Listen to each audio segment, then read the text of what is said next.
যেহেতু আপনি আমার এই ভিডিওটা দেখছেন, অবশ্যই আপনার কাছে একটা স্মার্টফোন বা দুইটা স্মার্টফোন আছে এবং আপনি বিভিন্ন সময় ছবিও তোলেন। আচ্ছা, আপনি কি একটা জিনিস খেয়াল করে দেখেছেন যে কোন একটা জায়গায় বেড়াতে গিয়ে অনেকগুলো ছবি তোলার পরে আপনি কিছু ছবি ডিলিট করে দিচ্ছেন, যেগুলো দেখতে ভালো না, পোজ ভালো হয়নি, দৃশ্যটা ভালোভাবে আসেনি।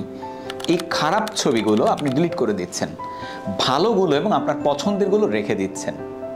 জীবনটাকে যদি ক্যামেরার মতো চিন্তা করেন, আমরা বাস্তব জীবনে করছিটা কি? আমাদের খারাপ স্মৃতিগুলোকেও আমরা কিন্তু ডিলিট করছি না। আমাদের খারাপ স্মৃতি, খারাপ সময়, খারাপ কথা, কারো দেয়া কটু বাক্য সবগুলোকে আমরা সেভ করে রাখছি যত্ন সহকারে, ওইগুলোই মাঝে মাঝে মনে করছি।